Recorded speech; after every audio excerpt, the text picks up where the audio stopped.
Welcome into Kingdom Kickoff, everybody. Your Chiefs pregame show, and the autumn wind may be a Raider, but the AFC West runs through Arrowhead, and that's where the Raiders have to get through tonight. I don't think they're going to have much luck, but right off the top of the show, Clint, here we're getting the inactives. A lot of the usual suspects. Harrison Bucker may just never return. I don't know. We've got Matthew Wright in there. Apparently he made a 57-yarder in pregame warmup, so that's a good sign. But Trey Smith is inactive. That's a big one. Who's going to fill in at that spot? Is it Allegretti? It probably is. Number 73 out there. You'll see him. But welcome to the show, everyone. I'm Noah Gronniger, as always being joined by Clint Switzer, and it's Raider Week. It is, and we talked on our show earlier this past Tuesday, Arrowhead Allies, about is this a rivalry or not? Noah, I have some numbers to bring up here to really call this into question, because growing up, you hate the Raiders. It's Chiefs and Raiders. It goes all the way back to the AFL days, back to, Lamar Hunt, back to Pete Rozelle, all the way back to Al Davis. And as you look at the numbers here of recent, the Chiefs have just owned this rivalry all time. The Chiefs lead it by a healthy margin there, 70, 54-2. Since 1990, since the Marty Schottenheimer era, Marty arrived in 89, but a nice even number here, 1990, Chiefs lead this series 47-20. Andy Reid 15-3 against the Raiders. The largest margin of victory in the series came last year. Chiefs 48, Raiders 9. The other game was 41-14. So a combined 89-21 in those two games last year. The Chiefs have just owned this rivalry, and Derek Carr was able to have success coming here in 2020 in a COVID year with 10,000 people or so in the crowd. So before we get into anything else, what is the Raiders' recipe for victory here? We saw 2 years ago Henry Ruggs getting behind defenders, the Raiders pushing the ball downfield. Henry Ruggs is gone, but Davante Adams is here, one of the top receivers in the NFL. To me, Noah, through the first 4 weeks, they're really forcing the ball, force-feeding Davante Adams the ball. And that can be cause for concern for Derek Carr, which at Arrowhead Stadium especially, which has been a house of horrors. Yeah, you're kind of wondering what Raiders team you're going to get. They get their first win of the year last week against the Broncos. Josh Jacobs got going. Davante Adams got the ball. And now he's got kind of his safety net, Derek Carr's safety net. Hunter Renfrow coming back from injury. And Mac Hollins played well in his absence. But yeah, the Chiefs have struggled against number one kind of top tier wide receivers. You saw what happened with Mike Williams, Mike Evans. We don't have a Mike, but we do have a Davante Adams coming in here. Derek Carr's really getting on the same page as the season goes along with him. Early on the season, he was only getting a few targets. He was really force-feeding Hunter Renfrow. Hunter went down. Davante got the targets, and now Hunter's back. So maybe we're going to see kind of more of a spread out, Waller, Renfrow, and Adams going on here. And our guy, Brian B. Shinen, who's at Arrowhead, I guess he's going to be checking in here. We'll see how the connection is out there. We had Clint at Lucas Oil a few weeks ago, and we'll see how it goes here with Brian B. Shinen, our man. What's up, fellas? How you doing? Are you there, Brian? Well, doing well, man. How's everything going out there? Everything is good. It's electric. You can smell, the hot dog air, man. You can smell the ribs. You can smell all that Gates barbecue sauce, of course, man. But man, not many Raiders. I thought it was gonna be more Raiders fans out here, to be honest with you, because every Chiefs game that I go to, when they're, when we playing the Raiders, it's always at least a third of the stadium is Raiders fans. Fellas, I'm seeing sprinkles of Vegas out here, so it's gonna be electric atmosphere. As you can see behind me, people starting to walk in. I'm not in yet, of course, but we'll be waltzing in probably about 30 minutes or so. Yeah, Brian, I wanted to get your thoughts on Trey Smith being inactive. We just learned that. I don't know if you've heard that, but he's inactive, and what that's going to mean for this offensive line. Well, it's going to be a challenge. Trey Smith is out. What, Allegretti, is he in? Yeah, I'm guessing it'll be Allegretti. For this? Not bad news you want here, especially from outside. Strength kind of cutting out on us there, Brian. But Clint, what do you see in this matchup? You asked me about kind of the Raiders offense, what Derek Carr is going to do with Josh Jacobs. What do you see in this Raiders defense? I know they brought in Chandler Jones, but that secondary looks susceptible. It does. Chandler Jones and, of course, Max Crosby coming off the edges. But this is a defense that's only had 5 sacks here through 4 games. Really, at the back end of this defense, ranked 24th, I believe, in pass defense coming into this game. The Chiefs should be able to have a lot of success through the air. You saw what they were able to do to the Tampa Bay Bucs defense, which proved themselves legit once again here against the Atlanta Falcons. Kind of almost allowed a bit of a comeback there. But the Bucs defense definitely legit with playmakers coming off the edge. We know Max Crosby. I keep hearing that name. That he's never really had a lot of success here against the Chiefs. So we'll see. Absolutely, but no, I don't think the Raiders defense. That's certainly the team's Achilles heel. I think that they expected more out of when you bring in a guy like Chandler Jones. Obviously, they lost Carl Nassib, but I just think the Chiefs, given what we saw last week, given the balance that we saw and the ability to run the football to keep the Raiders off balance, even though Juju Smith-Schuster is kind of nursing a hamstring injury, and we got this Trey Smith injury. Nick Allegretti's been in there. He's been in the trenches. He's played in playoff games. He played against the Steelers last year, caught a touchdown. So look out for that. If we want to see a 73 touchdown here. And I just want to see if Brian's maybe back. Brian, just checking the connection here. Nope. Good. It's not. No. It's okay. Like, remember a couple weeks ago when I was at Lucas Oil, and I was just all over the place. It's kind of like that. I mean, that's the risk we take out by Arrowhead. We got 70,000 phones trying to. Right. Using a small network. I'm gonna just hop off and I'll jump back in if we get into the stadium. I just wanted to say, look, with Crosby and Jones on the outside, I think the Trey Smith injury isn't. We lost him. That connection is troublesome, folks. I mean, we try to bring it to you here, but like Clint said, there's 70,000 phones all trying to get in at once. Maybe they're also hopping on different pregame shows around. But, yeah, I mean, we're talking about this game, and I think Travis Kelce, I think this is going to be a game where he's going to eat. I don't think those safeties are up to the challenge. The secondary, maybe we can get the receivers more involved, maybe see more out of Sky Moore. If McCole Hardman has kind of nursed that heel injury back to health, maybe he can get involved. But yeah, I think the last time Nick Allegretti started a game other than maybe the Super Bowl was against the Buffalo Bills, where the Chiefs ended up like running for over 200 yards. And so I think he started at left guard. So I think the Chiefs I think he started for Kelechi Osemele, who went down early in the season. And he came in at left guard, and the Chiefs ran for over 200 yards against the Bills. So I don't think this is going to be a huge deal, especially against this defensive line that the Raiders bring. They've got two good edge rushers. We've talked about them, but I think this is a chance for the Chiefs to really eat, even with Trey Smith out. Well, we're going to talk about some more of these factors, including the receiver position for the Chiefs, Patrick Mahomes, and what he's done against the Raiders right after this. Check it out. What's going on, everyone? Noah Gray here, tight end for the Kansas City Chiefs. I'm really excited about this upcoming season, but what I'm also excited about is Royal. Royal are your locally owned and trusted roofing and solar experts. Royal Roofing and Solar works with you and cares about you to get you the roof that you need, installation through cleanup. Simply put, they are the homegrown roofing business that cares. Hi everyone, Austin Watterson, owner of Royal Roofing and Solar here. I was going to tell you a little bit about what we do. We are your local trusted roofing and solar company. We are an Owens Corning Platinum Preferred roofing contractor. We're one of a few companies that can offer lifetime warranties on our products. We are local. Our install teams are local. We don't bring anybody in from out of state to do installs. Our sales team is all local. We help you take ownership of your power.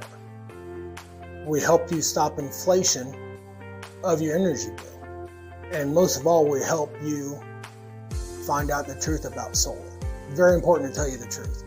Some solar is good, some solar is bad. It's not for every home. And it's very important for you to know if it really works for you or not. Go Chiefs. Servicing Missouri and Kansas.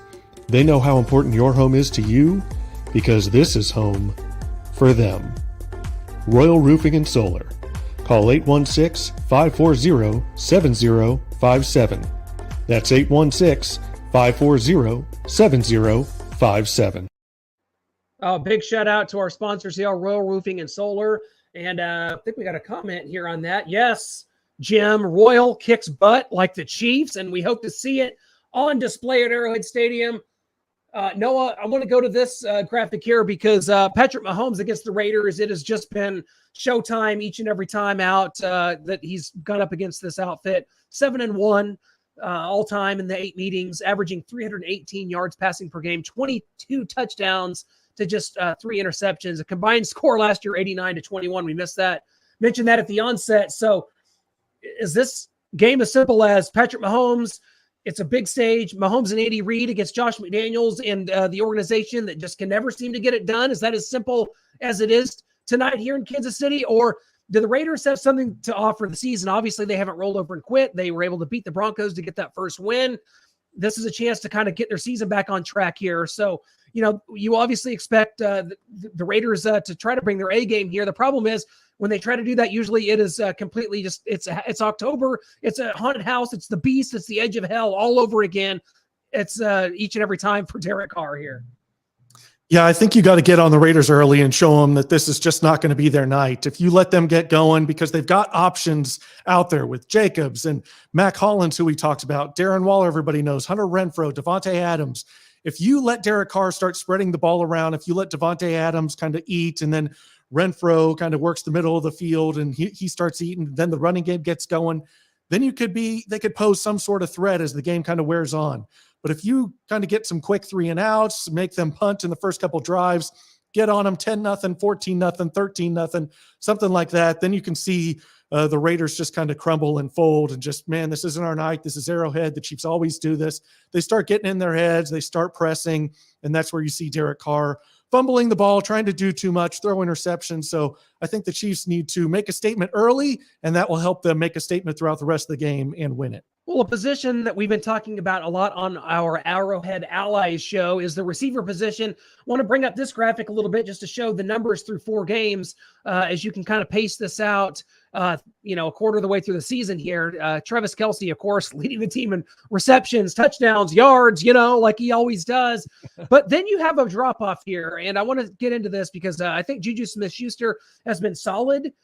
With those 19 catches, 224 yards, has yet to see the end zone. He's kind of banged up. But then you have this, this foursome here of MVS and McCole Hardman and Justin Watson, and Sky Moore. And you're just not really getting much out of this unit right now. Is this expected? We talked about at the onset of the season, spreading the ball out. This is going to be just an offense that Mahomes can go anywhere, do anything. You see up there, Clyde Edwards-Helaire actually would be like 3rd on this team in receptions and already has 3 touchdowns, which is, we talked about the year 2014 where Alex Smith did not throw a touchdown to a wide receiver. Well, only 2 so far here in 2022. Yeah, I thought we might see a little more out of Juju and MVS early on, but we did expect some growing pains, a learning curve, everyone getting comfortable with each other, but I did expect to see a little more. Now we hear Juju's been dealing with a little bit of an injury. We know McCole Hardman has as well. Sky Moore's getting adjusted as a rookie. We know Andy Reid is slow to bring on rookies, and especially on the offensive side of the ball. Yeah, we've seen a little bit more out of Justin Watson than I thought. So I think this is just going to they're slowly going to get their footing and find their way. But it has been slower than I thought. But Kelsey's been picking up the weight. We're getting the running backs more involved. We've got Jody Fortson and Noah Gray as tight ends, getting them involved as well. Blake Bell is going to come back eventually, so we'll be able to get him involved. And so you got Isaiah Pacheco, Jerick McKinnon. I just think it's a more well-rounded offense. And if the receivers aren't getting open, he's got other options out there. So it's not as big of a deal right now that people aren't getting open, that the receivers aren't getting the touches and catches and yards that we might have liked to have seen. Well, our good friend Rich Baldinger couldn't be with us here today like he usually is on Kingdom Kickoff. And we talked about some of the Raiders' keys to victory. Let's go to Rich's keys to victory. He sent this in to us before the show, so make sure we get this on here, even though he is absent today. Rich's keys to victory here when the Chiefs have the ball: keep the balance. I mentioned it early on. This offense has the ability. We've seen it in a couple different games, namely against the Cardinals and last week against the Bucs. Balanced attack. You've got the horses to keep defenses on their toes, and the Chiefs need to be able to do that today. And of course, when the Raiders have the ball, yes. You want to wreck the car, because we talked about it. You want to get after the Raiders. get after Derek Carr early and often, make him start kind of creating turnovers and losing the ball. We know he has fumble problems. He's very loose with the ball in the backfield. So if you can get at him and just put any sort of pressure on him, he's going to want to try and make something happen, do too much, and you're going to see the ball fall out of his hands. Yeah, we've seen that time and time again here in Derek Carr's career, not just against the Chiefs, but against top-level competition. It's why Derek's only played in one playoff game. The Raiders, again, circling the wagons. They always seem to be an organization that's behind the eight ball, starting over with coaches. They have so many issues with personnel. They think they load up on draft picks when they trade away a Khalil Mack, and then all those players in just a couple years' time are gone for disciplinary reasons or being a bust. I mean, the Raiders just can't David seem Arnett, Cleveland Farrell, Henry Ruggs. I mean, yes. Obviously this has been an issue for them. So they're kind of playing catch up. They're starting over, and they're having to do it in a year where the AFC West was kind of supposedly loaded for bear. Where do you think the AFC West is here? We kind of do this weekly, checking in on these other teams. Denver 2-3, coming off a disastrous loss to the Colts at home. The Chargers are just not quite, you get what you pay for. I don't think the Chargers have quite satisfied what people thought they were getting when they were buying the Chargers earlier this season. So where's the AFC West at right now? We talked about, is this the best division in football history, or is it one of the worst in the NFL through 4 weeks here? Yeah, it can't be the worst when you got divisions out there like the AFC South and just no one wanting to take that. People thought maybe the Jaguars were for real. They're not. They lose to the Texans. So, yeah, as far as the AFC West, the Broncos are atrocious. Nathaniel Hackett was a reach trying to get Aaron Rodgers. They couldn't get him. They settled for Russell Wilson. He looks like he's over the hill and lost. And now we're hearing about this lat injury, and he's going to California trying to find some remedy for that. And he just doesn't – he looks skittish in the pocket. He's not accurate with the deep ball, which he has been throughout the majority of his career. So the Broncos are lost. I don't think they can find their way back. They've got a great defense. That offense is just not going to get it done. The Raiders, we're going to find out more about them tonight, but I think we kind of know who they are. They're posers. They've got this talent on offense. They've got these edge rushers, but outside of that, just Josh McDaniels. They went for the name. They might have been better staying with Rich Bisaccia. There's a special teams coach from last year who kind of took over interim when John Gruden left. But they made the move, and I just don't think that's going to be the right move for them, and they're going to be on to another new coach. Maybe Art Shell can come back. Who knows? Tom Cable. And so you move on to the Chargers, and yeah, they've got injuries, but you could say every year they have injuries. You can't say that this year because it's been the last decade. Their offensive line's just decimated. Now it's Keenan Allen. Now it's the rib cartilage for Justin Herbert. And they just can't seem to get things going. And yeah, they're getting wins, but they're close. They're letting the Texans stay in the game. They're letting the Browns stay in the game with Jacoby Brissett. And so this division is the Chiefs to take hold of. And it starts tonight here in Arrowhead with the Raiders coming in. You got to win the games that you're supposed to win. And this is a game that the Chiefs are supposed to win. We dominate the Raiders. We've seen what we've done against the Raiders in our history. We saw what we did last year.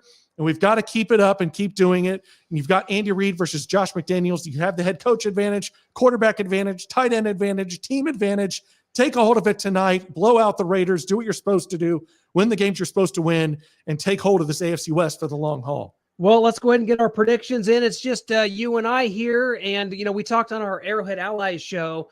And we've had a few days to fester on that now. I think I picked 38-17 Kansas City. I think I'm going to revise that a little bit and make it something like 34-20. I think it's going to be a little closer, as I kind of analyze this and you look at where the Raiders are and kind of how close they've been. They came pretty close week one to pulling off a win against the Los Angeles Chargers. But I just don't think that they have what it takes to come in here and win. We've seen it happen on one occasion. It was 2 years ago with 10,000 people in the crowd. I think the Chiefs win 34-20, and the Raiders dropped to 1-4, and the season's just kind of over for them at that point. I think. I mean, unrecoverable. I think 0-3 is really unrecoverable. Even if they were to win tonight somehow, I don't see them getting back in it. No, and like you said, 1-4, and I expect that. And your revised score prediction is pretty close to mine because I've got 34-23. I think there's another field goal in there for the Raiders. 11-point, pretty comfortable victory coming down the wire there. And yeah, I think it's unrecoverable for the Raiders. I know there's 7 playoff teams and the Dolphins are dealing with some injuries, and only one team's coming out of the AFC South. Looks like maybe the Ravens and the Bengals, although the Bengals are having issues. So it's tough to kind of figure out who those 6th and 7th teams are going to be in the AFC, but it's pretty early for that. And I just think it's good night Raiders after tonight. And then next week, the Bills come to town, and that's where we're talking about a 1 seed. Are the Chiefs going to continue just playing all these home playoff games and getting to Super Bowls and keeping the rest of the AFC at bay and riding the ship from last year and not allowing another AFC team to get through, whether it's the Bengals again or the Bills or the Ravens finally? And so next week's a big one, but it starts tonight. You can't overlook this Raiders team coming in. They're feeling good. They're riding high after getting that first victory on the season, and they're going to think that they can come in here and do what they did a couple years ago and steal a win at Arrowhead. We got to make them go home licking their wounds. No victory laps tonight. Yeah, we want to say hello to everybody that's out at Arrowhead right now. We wanted to come on a little early so that those that are out at Arrowhead, we saw our good friend Brian B. Shinan out there joining us, that could take in the show and enjoy, all of this and enjoy the environment, because Monday Night Football at Arrowhead is a special thing. I remember going back to the early 90s, some of the great Monday night games at Arrowhead Stadium, starting with I remember the Bills coming in early in the 90s and just the electric, I think it was 91, an electric atmosphere. 93, I think the Packers came in with Brett Favre, and all through the years. We think about 95, Tamarack Vanover and the punt return in overtime. There is something very magical and special about it, even though over the years, Monday Night Football kind of was diminished a little bit with, it goes to ESPN. The broadcasting crews haven't been top notch. It's a little better now. Dennis Miller and Tony Kornheiser, you missing them? Well, after the last couple of years, I kind of was, believe it or not. That's how bad it was. It's still means something, and I think this rivalry means something. We've seen it time and again. And Chiefs Raiders, it was a part of our childhoods growing up, and whoever was the coach of the Raiders, whether it be Mike White or Art Shell or whoever they had, there were so many coaches that it was unbelievable. Lane Kiffin, that's unbelievable. But it means something. This Raiders rivalry means something. We've talked about it all week. So hope everybody enjoys this. Hope everybody enjoyed Kingdom Kickoff here, powered by Starkid Media, presented by Royal Roofing and Solar. You saw the commercial there with Noah Gray in the middle of the show. We can't thank them enough for all that they do to keep us rolling here on at Starkid Media. So enjoy the game. It's Monday Night Football. We gave you just enough time to, go get your barbecue in the oven, get that cheesy corn going. I don't know what you guys have, but man, that's enough time. Even if you forgot all about food, you can get to a Walmart. Exactly. Ice chopper. You can go out there, buy it, get home, cook it, and still be settled in for the game. So that's what we do here. This isn't for us. This is for you guys, and we're always looking out for you. Thanks for joining us here on Kingdom Kickoff. Enjoy Monday Night Football and go Chiefs.